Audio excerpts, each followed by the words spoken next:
हाय बच्चों, कैसे हैं आप सब। वो बच्चे जो क्लास 10th में हैं और इस बार बोर्ड का एग्जाम दे रहे हैं, जब वो प्रोबेबिलिटी नाम का चैप्टर करते हैं ना, तो वो कहते हैं भैया प्रोबेबिलिटी तो बड़ा आसान लगता है, लेकिन जब कार्ड का कॉन्सेप्ट आ जाता है या डबल डाइस का कॉन्सेप्ट आ जाता है ना, तो बड़ा कंफ्यूजिंग लगता है, समझ ही नहीं आता कैसे क्या हो रहा है। तो आज सारे कंफ्यूजन को दूर करने वाले हैं आपके, है ना। और कंफ्यूजन ही दूर करने वाले नहीं है, पूरे प्रोबेबिलिटी के सारे फॉर्मूले और सारे कॉन्सेप्ट हम रिवीजन करने वाले हैं, और कुछ मिनट के अंदर, है ना। तो आपको पूरी वीडियो शुरू से अंत तक देखनी है, जिससे आपके सारे कॉन्सेप्चुअल क्लियरिटी प्रोबेबिलिटी को लेकर हो जाए, है ना। और उसके बाद आपको क्वेश्चंस भी प्रैक्टिस करना है, क्योंकि भाई मैथमेटिक्स जो है ना, वहां पे केवल थ्योरी और कॉन्सेप्ट और फॉर्मूले को याद कर लो, समझ लो, उससे काम नहीं बनता। उस पे क्वेश्चंस करने से आपकी कॉन्सेप्चुअल क्लियरिटी, फॉर्मूले जो है वो और क्लियर होते हैं, है ना। तो क्वेश्चंस करना बड़ी इंपॉर्टेंट है, क्वेश्चन सॉल्व करना बहुत इंपॉर्टेंट है, ठीक है। और जो क्वेश्चन ना बने तो उसके लिए परेशान मत होना, मैं यहाँ पे क्वेश्चंस ज्यादा नहीं करवाऊंगा। यहाँ पे केवल और केवल फॉर्मूले, थ्योरी और कॉन्सेप्ट रिवीजन करवाऊंगा, है ना। अगर कोई क्वेश्चन ना बने तो कमेंट बॉक्स में कमेंट करके बता देना। 1 से 2 दिन के अंदर प्रोबेबिलिटी का वन शॉट वीडियो आने वाला है, वहां पे सारे क्वेश्चन मैं डील करूंगा ही करूंगा, है ना।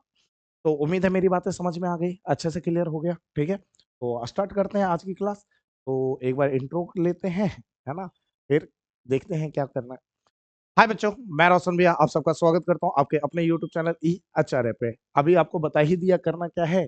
हम लोग क्लास 10th का चैप्टर 14 प्रोबेबिलिटी के सारे थ्योरम और सारे फॉर्मूले, मतलब कंप्लीट रिवीजन करने वाले हैं कुछ मिनट के अंदर, ठीक है। तो स्टार्ट करते हैं क्लास थोड़ी। अब देखो, थोड़ा सा पेन वेन सेट कर लूं, है ना, ताकि जब रिवीजन करें तो एक फ्लो में चले, ठीक। चलो, देखो सबसे पहले सम बेसिक टर्म्स। जब हम प्रोबेबिलिटी की बात करते हैं तो प्रोबेबिलिटी की जो शुरुआत होती है ना बच्चे, तो प्रोबेबिलिटी की शुरुआत होती है एक एक्सपेरिमेंट से, जिसको हम ट्रायल भी कहते हैं।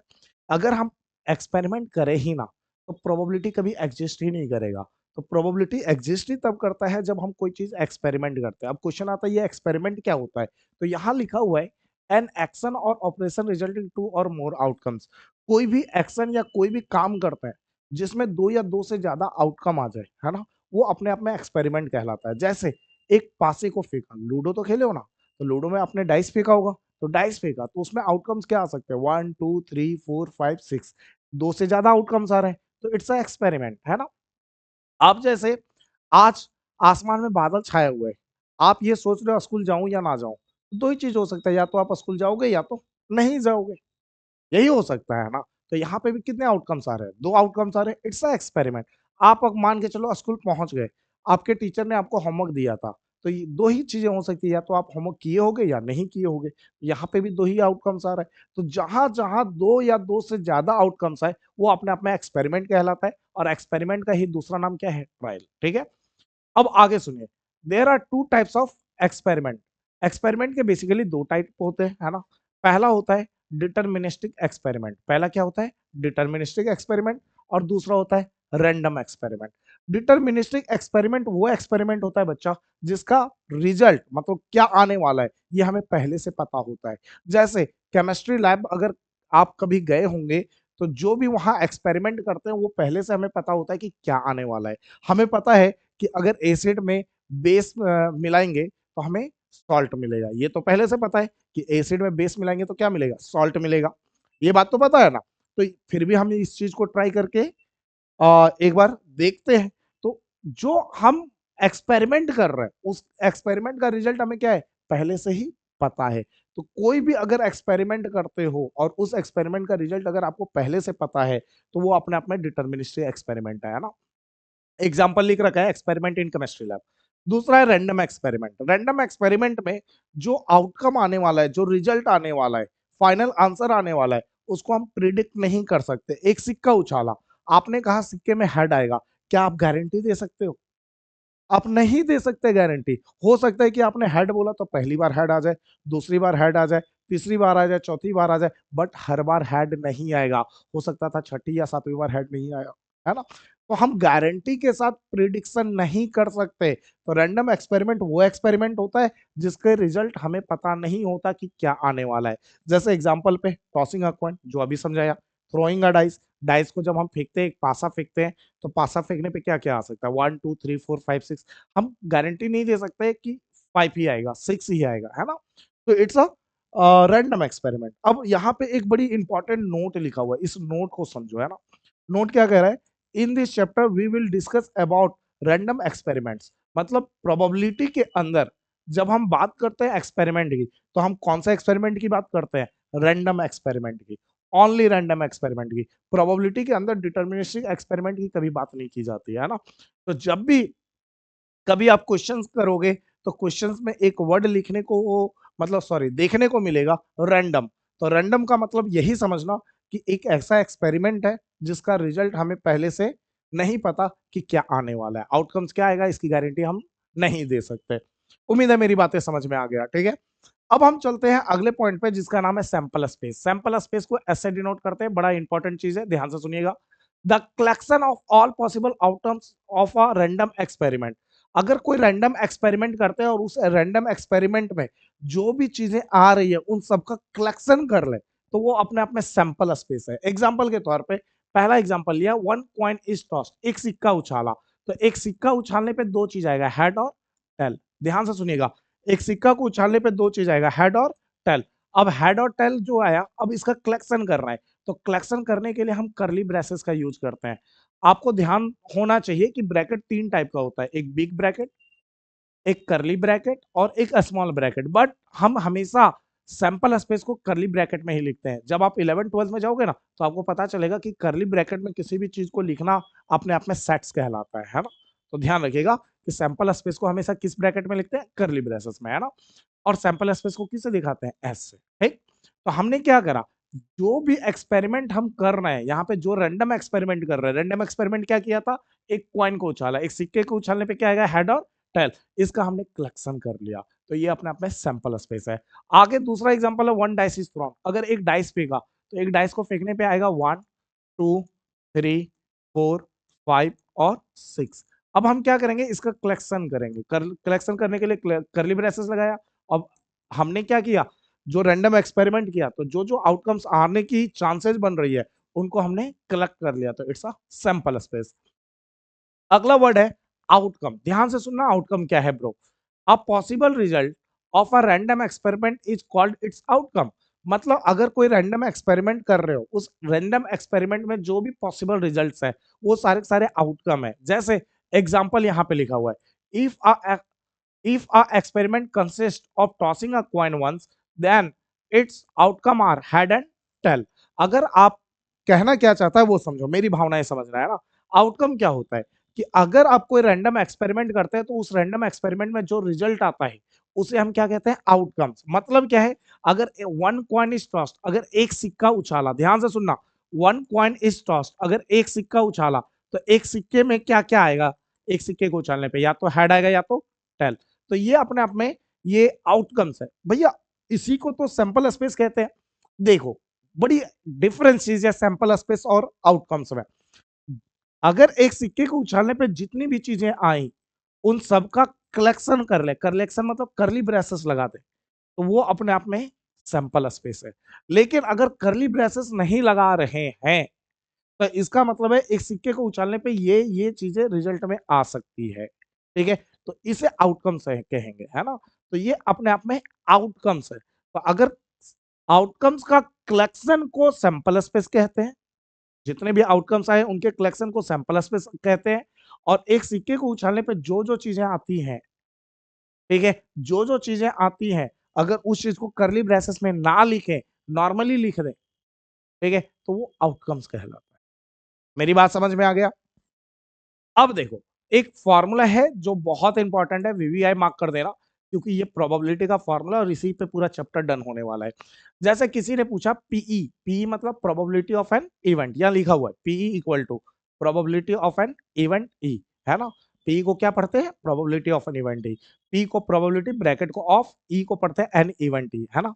तो probability of an event E, तो इसका फॉर्मूला होता है number of outcomes favourable to E upon total number of outcomes. Simple सी बात, हम जिसकी प्रोबेबिलिटी निकालते हैं, हम किसकी प्रोबेबिलिटी निकाल रहे हैं, ई की। हम जिसकी प्रोबेबिलिटी निकालते हैं उसके फेवर में जितनी भी चीजें होती हैं उसको ऊपर रखते हैं अपॉन टोटल चीज को नीचे रखते हैं। इस बात को ध्यान रखना। यहाँ लिखा हुआ है प्रोबेबिलिटी फाइंड करने का फॉर्मूला है ना। अब एक क्वेश्चन ले लेते हैं। अब क्वेश्चन क्या कह रहा है वो सुनो और ध्यान से सुनो, ठीक है। क्वेश्चन कहना क्या चाहता है? क्वेश्चन कह रहा है अ कॉइन इज टॉस्ड 50 टाइम्स। एक सिक्का है जिसको 50 बार उछाला जा रहा है। In which head is obtained 35 times and tail is obtained 15 times, comma then the probability of getting head will be. देखो क्वेश्चन कह रहा है एक सिक्का है जिसको 50 बार उछाला गया, 50 टाइम्स टॉस किया गया है ना, 50 टाइम्स टॉस किया गया। अब उसमें जो हेड है वो 35 टाइम्स आ रहा है और जो टेल है वो 15 टाइम्स आ रहा है। तो आपको पूछ रहा है प्रोबेबिलिटी बताओ किसका हेड आने का। तो यहाँ पे मैंने पूरे टेबल में बड़े अच्छे से चार्ट में दिखाया है। क्वेश्चन में इतना ही लिखा होता है लेकिन ये टेबल बना दिया है, क्यों पता है? ताकि आपको और क्लियरिटी से समझ में आए। तो देखो यहाँ सिक्का भरा हुआ है पोटली में। इस सिक्के को 50 बार 50 बार टॉस किया गया। 50 बार टॉस करने पे जो हेड आया वो 35 टाइम्स आया और जो टेल आया वो 15 टाइम्स आया। और आपको किसकी प्रोबेबिलिटी पूछ रहा है ब्रो? आपको हेड की प्रोबेबिलिटी पूछ रहा है। तो जब हेड की प्रोबेबिलिटी पूछे, हेड की प्रोबेबिलिटी, तो देखो हेड कितनी बार आया, हेड 35 बार आया। तो हेड 35 बार आया तो उसे ऊपर रखो, है ना। और टोटल नंबर ऑफ मतलब टोटल नंबर ऑफ आउटकम्स, है ना। टोटल नंबर ऑफ आउटकम्स कैसे निकलेगा? तो इन दोनों को प्लस कर दो। हेड कितनी बार आया? 35 बार। टेल कितनी बार आया? 15 बार। 35 प्लस 15 कितना हुआ? 50। या फिर आप यहां से भी टोटल नंबर ऑफ आउटकम्स पता कर सकते थे। एक सिक्के को कितनी बार उछाला? 50 बार, मतलब 50 आउटकम्स आएंगे, है ना। तो टोटल नंबर ऑफ आउटकम्स को नीचे चिपका दो ये, और इसको काटो 5 के टेबल में 7 बार में, 5 के टेबल में 10 बार में, तो ये हो गया 7/10, है ना। ये हेड की प्रोबेबिलिटी। तो जब भी आपको हेड की प्रोबेबिलिटी पूछे, इसका क्या पढ़ेंगे? प्रोबेबिलिटी ब्रैकेट को ऑफ और एच को पढ़ेंगे getting head. Probability of getting head जब भी पूछा जाए, हेड की प्रोबेबिलिटी पूछा जाए, तो हेड के फेवर में जितने भी आउटकम्स है उसे ऊपर रखो और टोटल आउटकम्स को नीचे रखो और सॉल्व कर दो, आपको प्रोबेबिलिटी मिल जाएगी हेड की, है ना। उम्मीद है आपको अच्छे से समझ में आ गया कैसे क्या होता है क्या नहीं होता है, ठीक है। अब यहाँ नोट समझो जी, ब्रो नोट समझना। probability of an event is always lies between 0 and 1। देखो किसी भी इवेंट की प्रोबेबिलिटी निकालते हो, किसी भी इवेंट की प्रोबेबिलिटी, है ना, तो वो इवेंट की प्रोबेबिलिटी जो होती है ना, वो 0 और 1 के बीच में लाइज करती है। इसका मतलब क्या है वो सुनो। इसका मतलब ये है कि इवेंट की, यहाँ पे लिख रखा है मैंने, इसी चीज को यहाँ पे समझा रहा हूँ, है ना। किसी भी इवेंट की जो प्रोबेबिलिटी होगी वो या तो 0 के बराबर होगी या तो 1 के बराबर होगी, या तो दूसरा तरीका है, या तो वो 0 से बड़ी होगी या तो वो 1 से छोटी होगी। और इस चीज को मिक्स करके कैसे लिखा जाता है वो सुनो। 0 0 का 0 इक्वल टू और लेस देन है तो less than equal to PE, P का पीई, और यहाँ पे इक्वल टू और लेस देन है, लेस देन इक्वल टू और 1 1 का 1।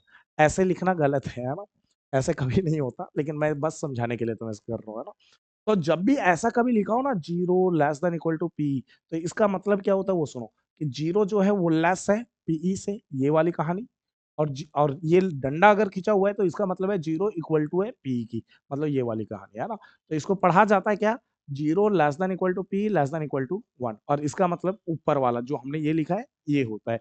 0 less than equal to P less than equal to 1 का मतलब होता है कि जो पीई है वो या तो 0 के बराबर है या 0 से बड़ा है, या तो 1 के बराबर है या तो 1 से छोटा है। अब इसका मतलब क्या होता है वो समझो। इसका मतलब होता है कि कभी भी किसी भी इवेंट की आप प्रोबेबिलिटी निकालते हो ना, तो इवेंट की प्रोबेबिलिटी 0 से छोटी नहीं हो सकती, ना तो 1 से बड़ी हो सकती है। जो भी इवेंट की प्रोबेबिलिटी होगी या तो 0 के बराबर होगी या 0 से बड़ी होगी, या तो 1 के बराबर होगी या तो 1 से छोटी होगी। मतलब कल जाके किसी ने कह दिया कि एक इवेंट है जिसकी प्रोबेबिलिटी -2 है, सीधा मना कर दो ब्रो, क्योंकि प्रोबेबिलिटी 0 से छोटा नहीं हो सकता। किसी ने कहा एक इवेंट की प्रोबेबिलिटी जो है वो किसी ने कहा किसी इवेंट की प्रोबेबिलिटी जो है वो 2.5 है। अब 2.5 भी पॉसिबल नहीं है, क्यों? क्योंकि इवेंट की प्रोबेबिलिटी 1 से बड़ी नहीं हो सकती। क्लियर है ये बात है? इस बात को ध्यान रख लेना ब्रो, ठीक है। तो किसी भी इवेंट की प्रोबेबिलिटी या तो 0 के बराबर होगी या 0 से बड़ी होगी, या तो 1 के बराबर होगी या तो 1 से छोटी होगी। और एक और बात जान लो, ये 0 है ना, 0, इसको 0% भी कहते हैं, ठीक है। PE less than equal to और 1 को 100% भी कहते हैं। तो जब भी प्रोबेबिलिटी को परसेंट में लिखना हो तो ऐसे लिखा जाता है। इसका मतलब है किसी इवेंट की प्रोबेबिलिटी जो है वो 0% के बराबर या 0% से बड़ी होगी, या 1% सॉरी 100% के बराबर या 100% से छोटी होगी। तो कल जाके कोई इवेंट की प्रोबेबिलिटी बोल दे -25%, तो सीधा मना कर दो ब्रो, पॉसिबल नहीं है ना। कोई बोल दे किसी इवेंट की प्रोबेबिलिटी जो है वो 200% है, तो सीधा मना कर दो भाई, 100% से तो ज्यादा हो ही नहीं सकता। मेरी बात समझ में आ गई? इस बात को ध्यान रख लेना, ठीक है, बड़ी इंपॉर्टेंट कॉन्सेप्ट है। अब चलते हैं अगला, ये इवेंट इवेंट बड़ा यूज कर रहे हैं भैया, ये इवेंट क्या होता है? तो इवेंट को बच्चे ई से डिनोट करते हैं। ये होता क्या है वो सुनो, the collection of one or more outcomes from the sample space is called an event, है ना। तो कह रहा है कि जो सैंपल स्पेस है, सैंपल स्पेस में से अगर एक या एक से ज्यादा आउटकम्स का अगर आप कलेक्शन कर लो तो वो अपने आप में इवेंट है। जैसे वन डाइस इज थ्रोन, एक डाइस को फेंका, तो डाइस को फेंकने पे सैंपल स्पेस में क्या आएगा, 1 2 3 4 5 6। अगर इवन मैंने डिफाइन किया है, इवन क्या है, इवन एन इवन नंबर। तो इवन नंबर कौन होता है, जो दो से डिविजिबल हो। तो यहाँ इवन नंबर कौन कौन है, 2 है, 4 है, 6, सॉरी 2 है, 4 है और 6 है। तो यहाँ देखो 2 लिखा, 4 लिखा, 6 लिखा, और यहाँ करली ब्रेसेस लगा दिया, मतलब इवन नंबर का हमने कलेक्शन कर लिया, है ना। तो जब भी सैंपल स्पेस में जितने भी आउटकम्स आए उसमें से या तो कुछ आउटकम्स या सारे आउटकम्स का अगर हम छोटा छोटा कलेक्शन बनाते हैं तो वो अपने आप में इवेंट कहलाता है ना। जैसे ई टू देखो, ई टू लेस देन 5, 5 से कम, 5 से कम कौन कौन है, 1 2 3 4। तो 1 2 3 4 को हमने क्या कर दिया, करली ब्रेस में लगा दिया, इट्स अ इवेंट। अब यहाँ पे ध्यान से सुनिएगा, यहाँ पे रिमेंबर में एक बड़ी इंपॉर्टेंट पॉइंट लिखा है, outcomes and event are not same in the probability.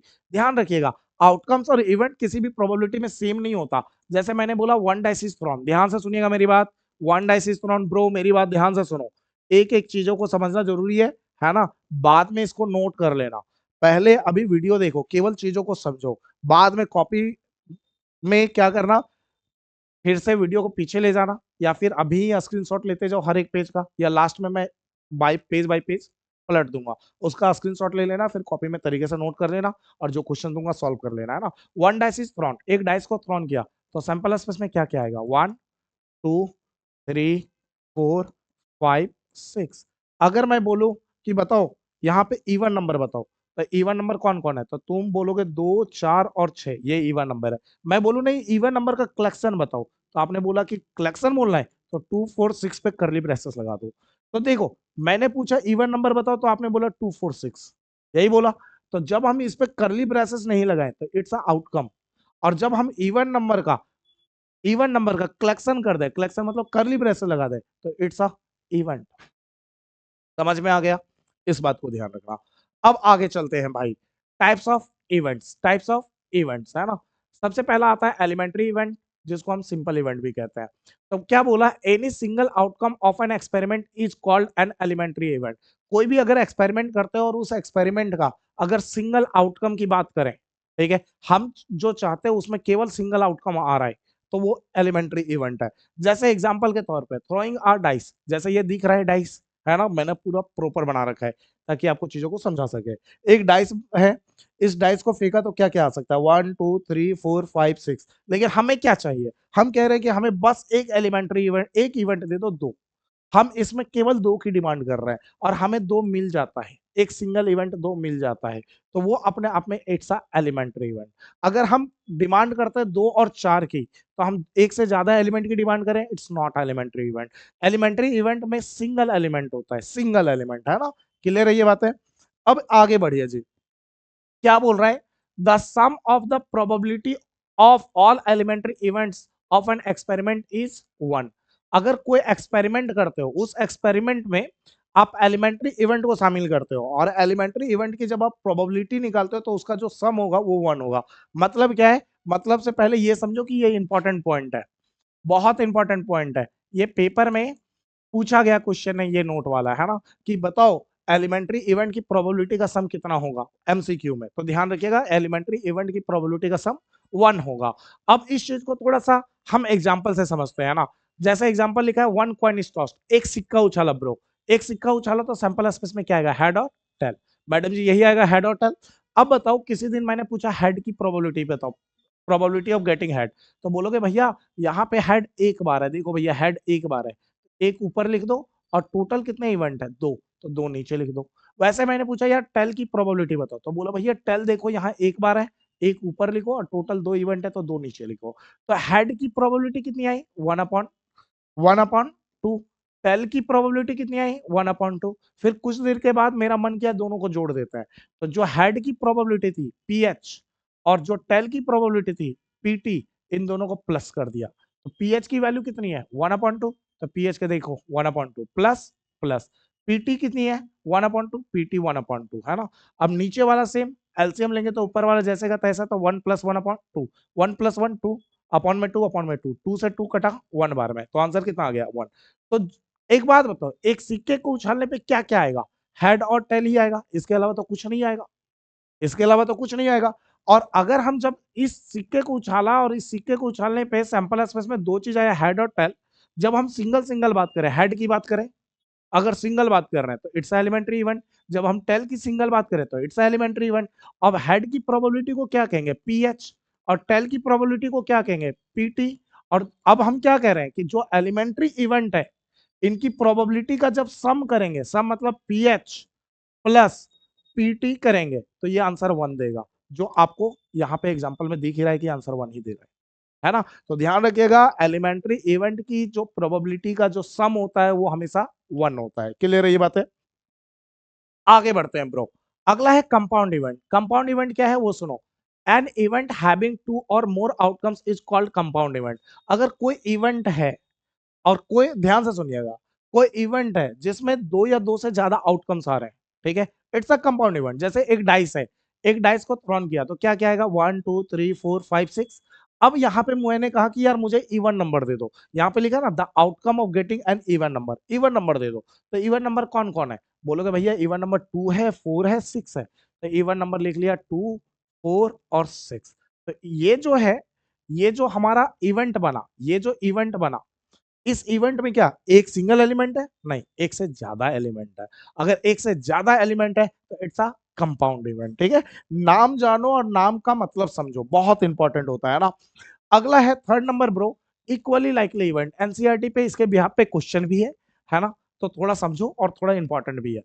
those events are said to be equally likely in which the chances of happening, ये happening लिखा हुआ है ब्रो, ठीक है ना, the chances of happening of all the outcomes of an experiment are equal। ठीक है, इसका मतलब क्या है, इसका मतलब ये है कि इक्वली लाइकली इवेंट हम उसे कहते हैं, अगर ध्यान से सुनना, इक्वली लाइकली इवेंट हम उसे कहते हैं अगर कोई हम एक्सपेरिमेंट करें और उस एक्सपेरिमेंट में जो भी जो भी इवेंट आ रहे हैं, जो भी आउटकम्स आ रहे हैं, उन आउटकम्स की जब हम प्रोबेबिलिटी निकाले तो उन आउटकम्स की प्रोबेबिलिटी सेम आए, मतलब सिंगल सिंगल आउटकम्स की प्रोबेबिलिटी सेम आए। मतलब समझ नहीं आया भैया, कोई बात नहीं, उसी के लिए तो हम है यार, उसी को समझा रहे हैं ना। Example, one coin is tossed, एक सिक्का उछाला, तो एक सिक्का है इसको उछाला तो क्या आएगा हेड और टेल, है ना। तो अगर किसी दिन मैंने पूछा यार ब्रो हेड की प्रोबेबिलिटी बता दो ब्रो, तो बोलोगे भैया हेड, हेड एक बार है भैया और टोटल कितने इवेंट है दो, तो हेड की प्रोबेबिलिटी 1/2। किसी दिन मैंने पूछा ब्रो टेल की प्रोबेबिलिटी बताओ, टेल की, तो बोलोगे भैया टेल एक बार है एक और टोटल कितने आउटकम्स है दो दो। तो बताओ जो सिक्के में कितने आउटकम्स आ रहे हैं, दो ही ना, हेड और टेल। और हेड की प्रोबेबिलिटी कितनी है 1/2, टेल की प्रोबेबिलिटी कितनी है 1/2। तो जितने भी आउटकम्स इस सिक्के में आए, क्या सबकी जो प्रोबेबिलिटी थी वो सेम थी, हाँ भैया प्रोबेबिलिटी तो सेम थी। अगर प्रोबेबिलिटी सेम थी तो इसका मतलब है one coin is tossed is a equally likely event. एक सिक्के को उछालना एक इक्वली लाइकली इवेंट है ना। क्लास 10th के अंदर जब हम प्रोबेबिलिटी की बात करते हैं ना, तो मैक्सिमम नंबर ऑफ चांसेस में हम इक्वली लाइकली प्रोबेबिलिटी मतलब इक्वली लाइकली इवेंट को ही पढ़ रहे होते हैं ना। चाहे वो कॉइन का कॉन्सेप्ट हो, चाहे वो डाइस का कॉन्सेप्ट हो, चाहे वो कार्ड का कॉन्सेप्ट हो, सब इक्वली लाइकली इवेंट के पार्ट होते हैं ना। चलिए फिलहाल आगे बढ़ते हैं, उसी चीज को यहाँ पे एक्सप्लेन करा है प्रो, ठीक है, समझाया है। अब क्या है आगे वो सुनो। अगला है कॉम्प्लीमेंट्री इवेंट। क्या होता है वो सुनो। Two event are said to be complementary to each other if the sum of their probability is 1। मतलब कह रहा है कि दो या दो से ज्यादा event, sorry sorry sorry sorry, ये कह रहा है कि दो इवेंट्स को हम कॉम्प्लीमेंट्री इवेंट कहते हैं एक दूसरे का, तब कहते हैं, तब कहते हैं जब दोनों इवेंट की जो प्रोबेबिलिटी है, अगर उन प्रोबेबिलिटी का सम 1 हुआ तो वो अपने आप में कॉम्प्लीमेंट्री है। भैया फिर से बताओ, फिर से सुनो, दो इवेंट की प्रोबेबिलिटी जब हम निकालें और दोनों इवेंट की प्रोबेबिलिटी जो निकाला अगर उसका सम करते हैं, सम मतलब प्लस करते हैं, और प्लस करने पे वो कितना दे देता है आंसर, 1 दे देता है। मतलब वो दोनों इवेंट एक दूसरे के क्या है, कॉम्प्लीमेंट्री है। जैसे एग्जांपल के तौर पे एक सिक्का उछाला, एक सिक्का उछाला तो क्या आएगा, हेड और टेल, है ना। तो एक बात बताओ, अगर मैं बोलूं हेड की प्रोबेबिलिटी बताओ, तो हेड एक बार है, टोटल कितने हैं, 2। अगर मैं पूछूं टेल की प्रोबेबिलिटी बताओ, तो टेल कितनी बार है, 1, और टोटल कितने हैं, 2। फिर किसी दिन मैंने क्या करा, दोनों को जोड़ दिया कि हेड की प्रोबेबिलिटी प्लस टेल की प्रोबेबिलिटी जोड़ा, तो हेड की प्रोबेबिलिटी कितनी है, 1/2, तो इसके जगह 1/2 प्लस टेल की प्रोबेबिलिटी कितनी है, 1/2, नीचे वाला सेम तो ऊपर वाला जैसे का तैसा, तो 1 + 1/2, और 1 + 1 कितना होता है, 2/2, और 2 से 2 कटा कितना आ गया, 1। तो इसका आंसर कितना हो गया, 1। तो एक बात बताओ, हेड की प्रोबेबिलिटी और टेल टेल की प्रोबेबिलिटी का जो सम है वो 1 है, तो इसका मतलब है हेड और टेल एक दूसरे के कॉम्प्लीमेंट्री इवेंट है ना। इसमें एक बड़ी इंपॉर्टेंट चीज है जो ध्यान रखना, कि अगर अगर अगर अगर अगर ई एक इवेंट है, तो इसका जो कॉम्प्लीमेंट्री इवेंट होगा, ध्यान से सुनना, ई एक इवेंट है तो इसका जो कॉम्प्लीमेंट्री इवेंट होगा ई के ऊपर बार होगा, ठीक है। अगर ई कॉम्प्लीमेंट्री सॉरी ई एक इवेंट है तो इसका कॉम्प्लीमेंट्री इवेंट को कैसे दिखाते हैं, ई के ऊपर बार से, है ना। तो भैया एक बात बताओ, जैसे हेड एक इवेंट है, मैंने बोला हाँ, तो हेड के कॉम्प्लीमेंट्री इवेंट को एच के ऊपर बार से दिखाएंगे, हाँ। तो आपने यहाँ टेल क्यों लिखा, अरे ब्रो, एच के ऊपर बार को ही टेल कहा जाता है। इसका मतलब ये होता है हेड, ये होता है नॉट हेड। अगर सिक्के में हेड नहीं है तो क्या है ब्रो, टेल ही तो है ना। तो एच के ऊपर बार का मतलब होता है टेल, है ना। तो यहाँ पे ये जो टेल है वो एच के ऊपर बार को ही दिखा रहा है ब्रो, ठीक है। फिलहाल वापस चलते हैं, कॉम्प्लीमेंट्री इवेंट में एक चीज ध्यान रखिएगा कि जो ई एक इवेंट है तो इसकी प्रोबेबिलिटी, और इस ई का कॉम्प्लीमेंट्री इवेंट कौन है, ई नॉट। तो जो कॉम्प्लीमेंट्री इवेंट है, ठीक है, ई का उसकी प्रोबेबिलिटी का जो सम होता है वो 1 होता है। मतलब एक फॉर्मूला यहां से ड्राइव होता है ब्रो, और वो फॉर्मूला है कि पीई प्लस पी नॉट ई बराबर 1 होता है। बड़ी इंपॉर्टेंट फॉर्मूला है। पीई को क्या पढ़ता है, probability of an event. P not E को क्या पढ़ता है, ई के ऊपर बार को नॉट पढ़ा जाता है ना। पी नॉट ई को क्या पढ़ता है, probability of not an event, है ना। चलो फिलहाल आगे चलते हैं, जो मैंने समझाया वो यहाँ पे बड़े अच्छे से एक्सप्लेन करा है, तो आप एग्जाम्पल के रूप में लिख लेना, ठीक है। फिलहाल यहाँ पे क्वेश्चन है, इस क्वेश्चन को तुम्हें खुद करना है। क्या बोला है, the probability that it will rain today is 0.84। बोल रहा है कि भैया आज बारिश होगी, इसकी प्रोबेबिलिटी है 0.84। Full stop, what is the probability that it will not rain today, तो बोल रहा है आज बारिश ना होने की प्रोबेबिलिटी बताओ, है ना। तो बोल रहा है कि जब आज बारिश नहीं होगी तो उसकी प्रोबेबिलिटी क्या होगी। तो सिंपल सी बात, अगर आज बारिश हो रही है तो उसको ई मान लेना, आज बारिश नहीं हो रही तो उसको ई के ऊपर नॉट मान लेना, है ना। तो आपको पीई दे रखा है, ठीक है। अगर आज बारिश हो रही है तो उसको ई माना, तो उसकी प्रोबेबिलिटी कितना दे रखा है क्वेश्चन में, 0.84। और बोल रहा आज बारिश नहीं होगी, नहीं होगी मतलब ई के ऊपर बार, उसकी प्रोबेबिलिटी आपको फाइंड आउट करना है। तो आपको बता रखा है ना फॉर्मूला, अभी कहाँ गया, यहाँ पे पीई प्लस पी नॉट ई बराबर 1।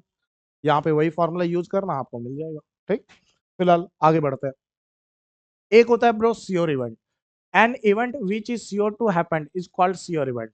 मतलब देखो, ऐसा इवेंट जो 100% होगा ही होगा, जैसा सूरज पूरब में उगता है, सनराइजेस इन द ईस्ट, ये एक यूनिवर्सल ट्रूथ स्टेटमेंट है ना। अब ये जो सूरज पूरब में उगता है ये एक यूनिवर्सल ट्रूथ स्टेटमेंट है। देखो, अगर साइंस के लैंग्वेज में चले तो सूरज पूरब में उगता है, ये जो हम बोल रहे हैं वो गलत बोल रहे हैं। क्यों, क्योंकि हमने पढ़ा है कि अर्थ तो अर्थ अपने जगह पे और सन अर्थ के चारों ओर रोटेट करता है, और पृथ्वी जब रोटेट करती है अपने एक्सेस पे, अर्थ के और भी रोटेट करती है और साथ में पृथ्वी अपने एक्सेस पे भी रोटेट करती है। तो जब रोटेट करती है तो वहां पे दिन और रात होता है ना। सूरज तो हमेशा उगा हुआ है, वो डूबा ही कब था, है ना। मतलब सूरज कभी डूबा ही नहीं था जो उगेगा। तो ये जो हम कहते हैं सनराइज इन द ईस्ट वो गलत है, ठीक है, साइंस के भी आप पे।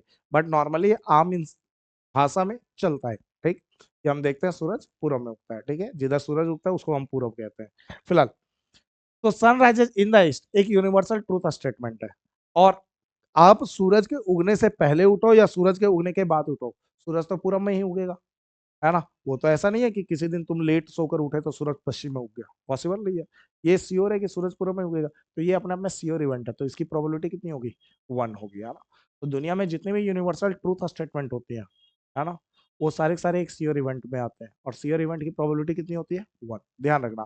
तो वैसा इवेंट जो 100% श्योर है, होगा ही होगा, वो श्योर इवेंट है, और श्योर इवेंट की जो प्रोबेबिलिटी होती है वो 1 होती है। क्लियर है ये बात है। Impossible event, an event which is impossible to occur is called an impossible event. वैसा इवेंट जो पॉसिबल ही नहीं है कभी होगा यार। जैसे मैं कहूँ सनराइज इन द वेस्ट, सूरज पश्चिम में उगता है, जो गलत है, सूरज हमेशा पूर्व में उगता है, पश्चिम में तो उग नहीं सकता, है ना। तो इट्स अ इम्पॉसिबल इवेंट, है ना। और इम्पॉसिबल इवेंट की जो प्रोबेबिलिटी होती है वो कितनी होती है, 0। क्लियर है ये बात है, ठीक है, ध्यान रखना। अब अगला बात करते हैं, यहां से बड़ी इंपॉर्टेंट है, यहां से आपको बड़ा ध्यान से समझना है, concept of coins. Concept of coin में सबसे पहले एक कॉइन आता है, एक सिक्का। तो देखो ब्रो, जब भी एक सिक्का उछाला जाए, कितना सिक्का उछाला जाए, ठीक है, एक सिक्का जब भी उछाला जाए ब्रो, तो एक सिक्के को उछालने पर दो चीजें आएंगी, हेड और टेल, है ना। तो सैंपल स्पेस में क्या क्या आएगा, हेड और टेल, ठीक। इसके बिहाफ पे क्वेश्चन है, तो इसको कर लेना आप, ठीक है। करके दिखा दो क्या, चलो कर दो। चलो यार, वन शॉट में तो पढ़ाऊंगा, अभी तो जल्दी से रिवीजन करवाना है कॉन्सेप्ट। अच्छा, जब टू कॉइन की बात करें, दो सिक्के की बात करें, तो दो सिक्का कुछ ऐसा होगा ब्रो, है ना। भाई मेरे दो सिक्का तो ऐसा ही होगा। अब दो सिक्का उछाला, तो देखो ये वाला है हमारा पहला सिक्का, पहला सिक्का उछाला तो पहला सिक्का आया, दिया हेड और टेल। जैसे ही ऐसे समझो, मेरे हाथों में दो सिक्के, पहला सिक्का उछाला, इसमें आया हेड, ठीक। अब सोचो, पहला सिक्का जो उछाला उसमें आया हेड, हेड ये है, ठीक। अब दूसरा सिक्का उछाला, दूसरा सिक्के में या तो हेड आएगा जो इधर लिखा हुआ है, या तो दूसरे सिक्के में या तो टेल आएगा जो यहाँ लिखा हुआ है। समझ में आ गया। हो सकता है पहला सिक्का उछालो उसमें हेड ना आके टेल आ गया हो, तो टेल आया तो वो यहाँ लिखा हुआ है। दूसरा सिक्का उछाला तो या तो उसमें हेड आएगा या तो उसमें टेल आएगा। समझ में आ गया। तो दो सिक्के की कहानी ऐसे चलती है। तो पहला सिक्का उछाला तो या तो हेड देगा या तो टेल। दूसरा सिक्का उछाला तो पहला सिक्का, पहले सिक्के में मान के चलो हेड आया, तो दूसरा सिक्का या तो हेड देगा या तो टेल। मान के चलो पहले सिक्के में टेल आया, तो दूसरा सिक्का या तो हेड देगा या तो टेल। तो सैंपल स्पेस बनता है कैसे वो सुनो, ऐसे। ये समझो इट्स अ ट्री डायग्राम। तो ट्री डायग्राम है, तो ट्री में जितनी भी टहनियां चारों तरफ चलो, ये हेड, ये हेड, तो एच एच, एच एच हो गया ना। ये एच, ये टी, ये हेड और ये टेल, तो एच और टी, एच टी। ये टेल और ये हेड, तो टेल हेड, है ना। ये टेल और ये टेल, टेल टेल। तो सैंपल स्पेस में क्या आया, H H, H T, T H, T T, है ना। ये दो सिक्के पे क्वेश्चन है, उसको आप ट्राई कर लीजिएगा, ठीक है। बाकी नहीं तो वन शॉट में करेंगे ही करेंगे। अब चलते हैं तीन सिक्के की कहानी। तीन सिक्का है, एक दो तीन। अच्छा, ये जो लेयर है ये पहले सिक्के का है, फर्स्ट पॉइंट का है ना, पहला सिक्का। फिर ये जो लेयर है वो सेकंड पॉइंट का है, सेकंड पॉइंट। और ये जो लेयर है वो किसका है, थर्ड पॉइंट का, है ना, तीसरे सिक्के का।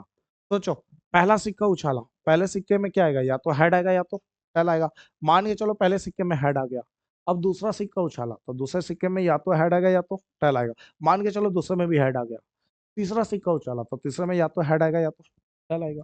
मान के चलो पहले में हेड आया, दूसरे में टेल आया, और तीसरे में उछालेंगे तो क्या आएगा, या तो हेड या तो टेल।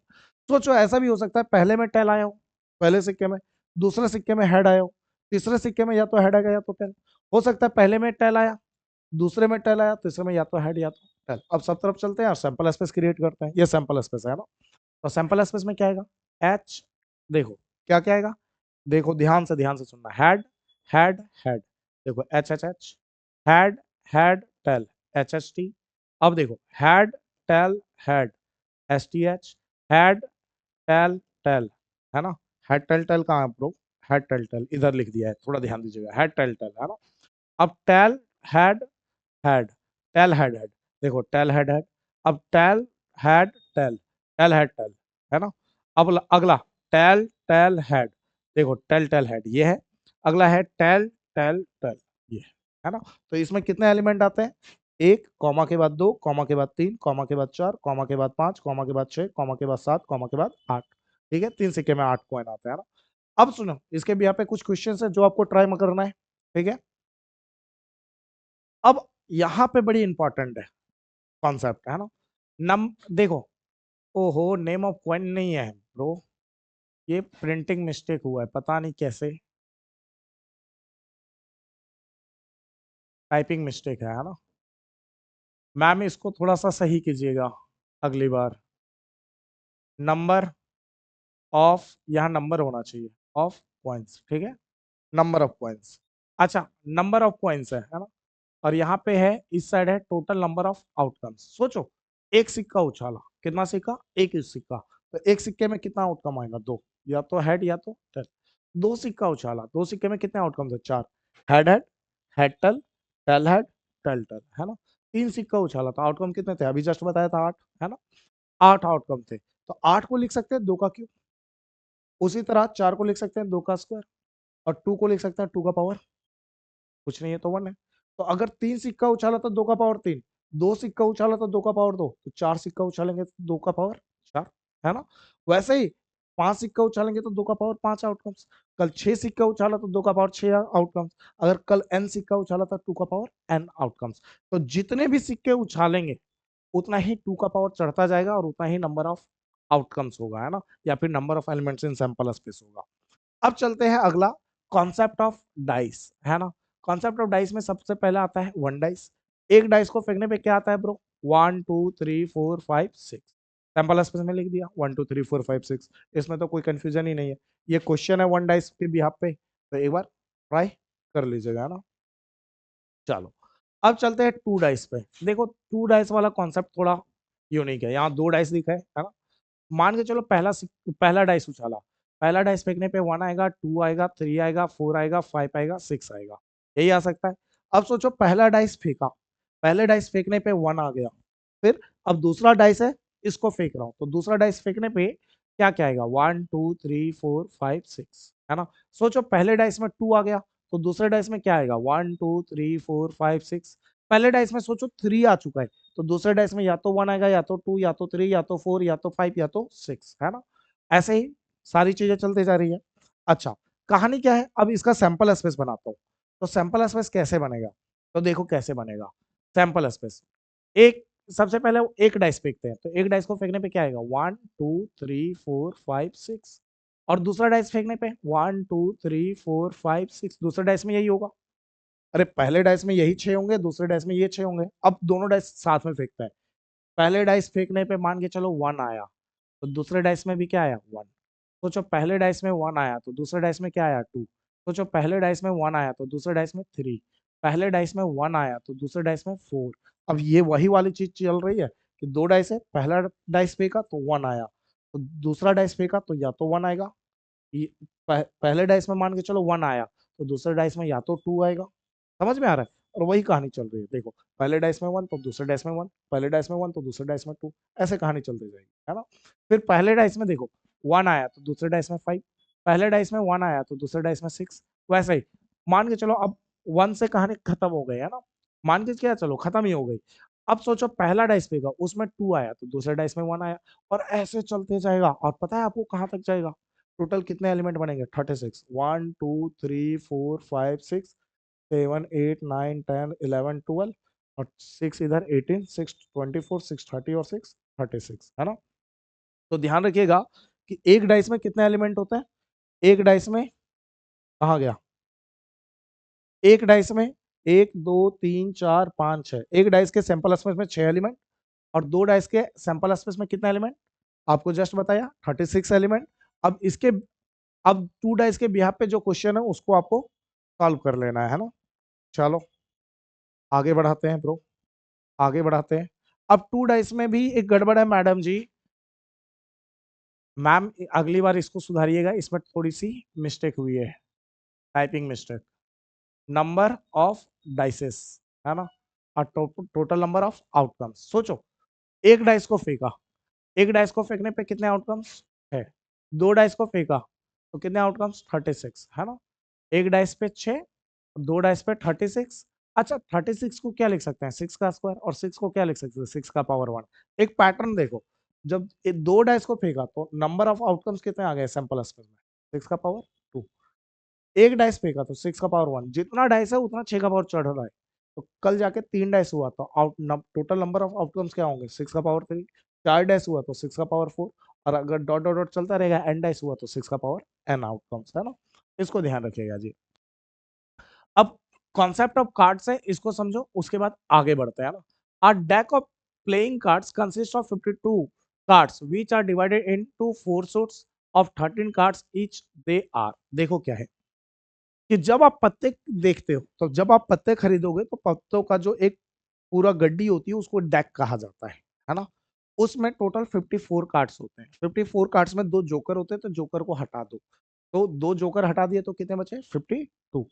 तो कह रहा है कि एक जो डेक है, जो प्लेइंग कार्ड का डेक है, उसमें 52 कार्ड्स होते हैं, which are divided in 4 suit.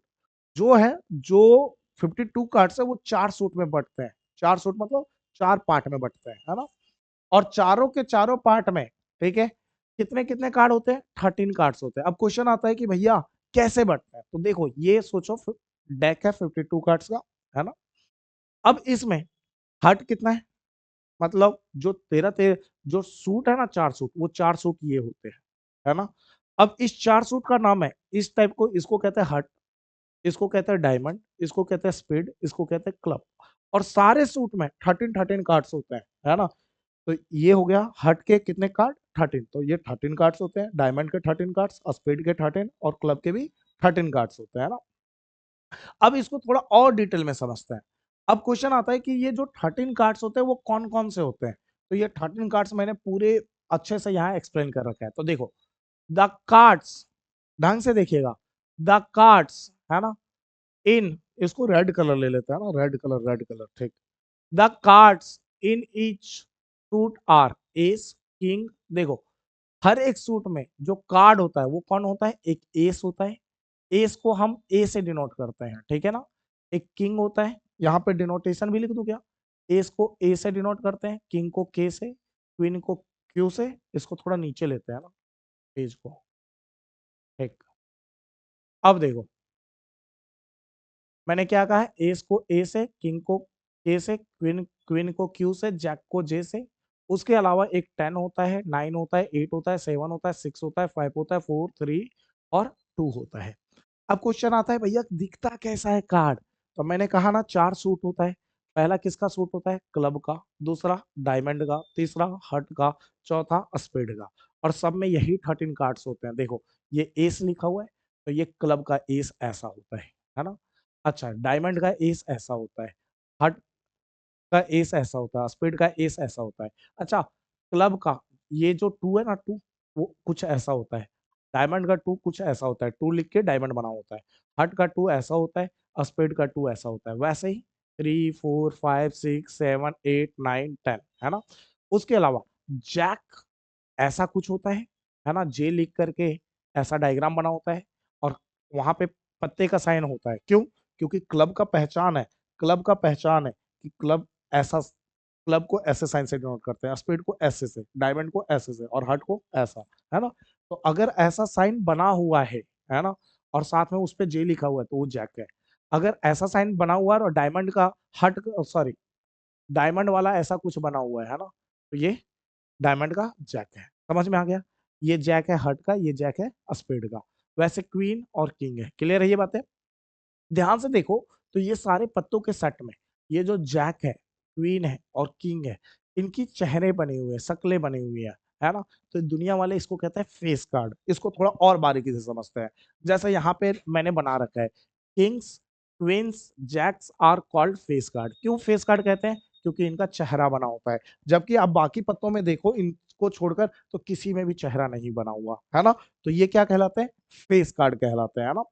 उसके अलावा आगे बढ़े तो there are 12 face cards in deck of 52 playing cards. अगर हम इस 52 प्लेइंग कार्ड्स, यहाँ 52 प्लेइंग कार्ड्स है, इस 52 प्लेइंग कार्ड्स में अगर हम बात करें कि कितने फेस कार्ड है, टोटल फेस कार्ड कितने हैं, तो टोटल फेस कार्ड 12 है। जैसे 1 2 3 4 5 6 7 8 9 10 11 12, तो 12 फेस कार्ड है। और वो 12 फेस कार्ड कौन कौन से है? तो वो 12 फेस कार्ड ये है। जैसे अगर देखो, गौर करो इसमें, तो फेस कार्ड को ध्यान से सुनना। जैसे क्लब में देखो, क्लब में जैक, क्वीन और किंग आता है। डायमंड में जैक, क्वीन और किंग आता है। हर्ट में जैक क्वीन और किंग आता है, और स्पेड में जैक क्वीन और किंग आता है। तो यहाँ पे देखो, तो मैंने सबके जैक क्वीन और किंग का कलेक्शन करा है। तो गौर से देख कीजिए, यहाँ पे ये हो गया हट का जैक, ये हट की क्वीन, ये हट का किंग, ये डायमंड का जैक, ये डायमंड की क्वीन, ये डायमंड का किंग, है ना। ये स्पेड का जैक, स्पेड का क्वीन, और ये स्पेड का किंग, ये क्लब का जैक, क्लब का क्वीन, और क्लब का किंग, है ना। उम्मीद है मेरी बात समझ में आ गया। ठीक है, तो टोटल काउंट करके देखो तो 12 है, 1 2 3 4 5 6 7 8 9 10 11 12, 12 कार्ड्स है ना। तो 12 फेस कार्ड्स होते हैं। अब देखो देखो यार, मैं तुम्हें पत्ते क्यों दिखा रहा हूँ पता है, कॉन्सेप्चुअल क्लियरिटी बड़ी अच्छी हो, है ना। आज तक तुम केवल रटते थे यार, ऐसा होता है ऐसा, उससे क्लियरिटी नहीं होती। विजुअलाइजेशन बहुत जरूरी है ना। विजुअलाइजेशन से चीजें बहुत बेहतर क्लियर होती है। अगला, ace, king, queen and jack are honour card. देखो, ये एस हो गया, ये क्वीन हो गया, ये किंग हो गई, और ये जैक हो गया, इसको ऑनर कार्ड कहा जाता है। ठीक है, क्या ये हट वाले नहीं यार ब्रो, ये सारे के सारे ऑनर कार्ड है। जितने भी एस, जितने भी जैक, जितने भी क्वीन और जितने भी किंग आते हैं, सारे ऑनर कार्ड। तो ऑनर कार्ड टोटल कितने होते हैं, 16 होते हैं। 16 ऑनर कार्ड्स होते हैं 52 प्लेइंग कार्ड में, है ना। भैया एक बार दिखा दो यार। दिखाते हैं, यहाँ पे वापस चलते हैं टेबल पे, है ना। टेबल पे वापस चलते हैं। तो देखो, एस कितने हैं, 1 2 3 4। अच्छा, जैक, जैक क्वीन किंग कितने, ठीक है, 3 3 6 3 9 और 3 12। तो 4 + 12 कितने होंगे, 16। तो 16 ऑनर कार्ड होते हैं, ठीक है, जो आपको यहाँ पे बता रखा है मैंने। अब अगला, इस चीज को और बेहतर करते हैं और शार्प करते हैं अपना कॉन्सेप्चुअल क्लियरिटी कार्ड को लेकर। टोटल कार्ड्स कितने होते हैं ब्रो, 52 कार्ड्स। 52 कार्ड्स में 26 रेड होते हैं और 26 ब्लैक होते हैं। अगर आपने गौर किया होगा कार्ड पे, तो कार्ड पे गौर करना कि ये दोनों रेड हैं, ये दोनों ब्लैक हैं, है ना। ये दोनों रेड है, ये दोनों ब्लैक है। देखो, ये ब्लैक, नीचे वाला ब्लैक, ये बीच वाला रेड है ना। तो कार्ड जो होते हैं ना, वो टोटल जो होते हैं वो 52 होते हैं, और 52 में 26 रेड होते हैं, 26 ब्लैक होते हैं। 26 रेड में से 13 हर्ट होता है ना। और 26 रेड में से 13 डायमंड होता है। तो मैंने क्या कहा, 52 कार्ड्स में से 26 रेड, 26 ब्लैक, 26 रेड में 13 हर्ट और 13 डायमंड। अच्छा, 26 ब्लैक में 13 क्लब और 13 कितने होते हैं, स्पेड होते हैं, है ना। अब ये क्वेश्चन आता है कि होते कौन कौन से, तो मैंने सारी चीजें लिख रखी, एस 2 3 4 5 6 7 8 9 10, जैक क्वीन और किंग। यहाँ पे भी सेम पत्ते चल रहे होते हैं, है ना। अच्छा, यहाँ पे मैंने ये लिख रखा है कि जैक क्वीन और किंग क्या कहलाता है, फेस कार्ड।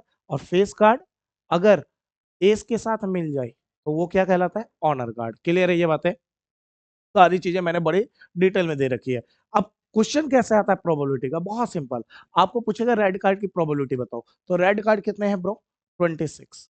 और टोटल कार्ड कितने हैं ब्रो, 52। तो रेड कार्ड की प्रोबेबिलिटी 26/52, कट रहा है काट दो, 26 बन जा 26, 22 6 2 जा 52, तो इसकी प्रोबेबिलिटी 1/2। अगर कल पूछे ब्लैक कार्ड की प्रोबेबिलिटी, तो ब्लैक कार्ड 26 और टोटल कार्ड 52, 26/52। कोई पूछे not red card, red card नहीं आया, रेड कार्ड नहीं आया तो क्या आया, ब्लैक कार्ड। तो ब्लैक कार्ड की प्रोबेबिलिटी 26/52। कोई पूछे नॉट ब्लैक कार्ड की प्रोबेबिलिटी बताओ, ब्लैक कार्ड नहीं आया तो क्या आया, रेड कार्ड। रेड कार्ड 26 और टोटल 52, 26/52। अगर कोई पूछे हट की प्रोबेबिलिटी, तो हट 13 है, तो 13/52। हमेशा टोटल नीचे लिखता है। कोई पूछे डायमंड की प्रोबेबिलिटी 13/52, कोई पूछे क्लब की प्रोबेबिलिटी 13/52, कोई पूछे स्पेड की प्रोबेबिलिटी 13/52। अच्छा, एस की प्रोबेबिलिटी, एस कितने हैं, 1 2 3 4, तो 4/52। कोई पूछे यार रेड के अंदर एस की प्रोबेबिलिटी, तो रेड के अंदर 2 एस है, एक हट में और दूसरा डायमंड में, तो 2/52। अगर कोई पूछे हट के अंदर एस की प्रोबेबिलिटी, तो हट के अंदर एस एक ही है, तो 1/52। कोई पूछे फेस कार्ड की प्रोबेबिलिटी, तो फेस कार्ड कितना है, 3 3 6 3 9 3 12, तो 12/52। कोई पूछे नहीं यार रेड के अंदर फेस कार्ड की प्रोबेबिलिटी, तो रेड के अंदर फेस कार्ड कितने हैं, 3 और 3 6। देखो ना, रेड के अंदर 2 आता है, हट और डायमंड। हट में 3 फेस कार्ड, डायमंड में 3 फेस कार्ड, तो 3 और 3 6, 6/52। समझ में आ गया, उम्मीद है अच्छे से क्लियर हो गया। और कोई पूछे अगर हट के अंदर फेस कार्ड की प्रोबेबिलिटी, तो हट के अंदर 3 फेस कार्ड और 3/52, और इसके साथ होता है कार्ड का कॉन्सेप्ट आपका खत्म। उम्मीद है मेरी बातें अच्छे से समझ में आ गई, बहुत अच्छे से क्लियर हो गया एक एक बातें, है ना।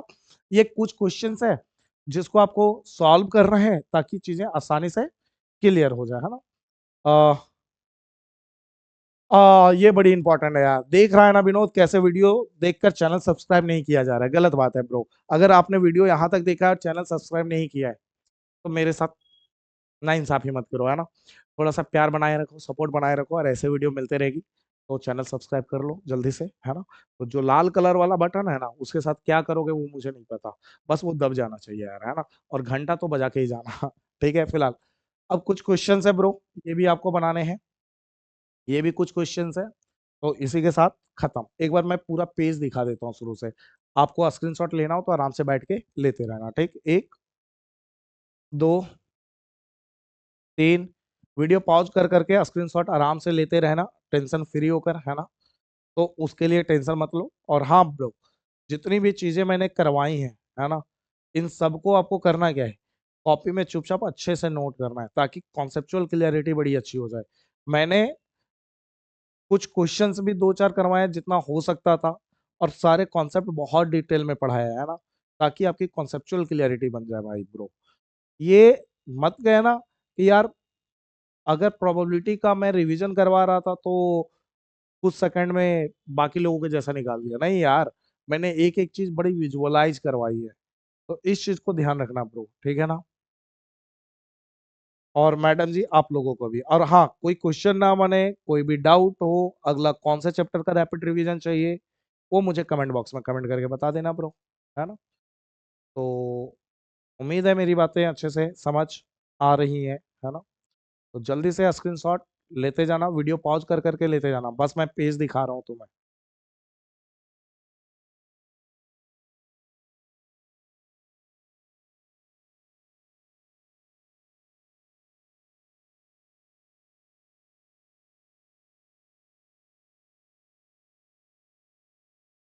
ये क्वेश्चंस कर लेना, और ऐसे इतना करने के बाद चैप्टर खत्म। इससे ज्यादा कुछ नहीं करना ब्रो, है ना। मिलते हैं किसी और वीडियो में, किसी और चैप्टर का रैपिड रिवीजन करेंगे, और जल्दी वो प्रोबेबिलिटी का वन शॉट लेकर आते हैं, है ना। तो ओके।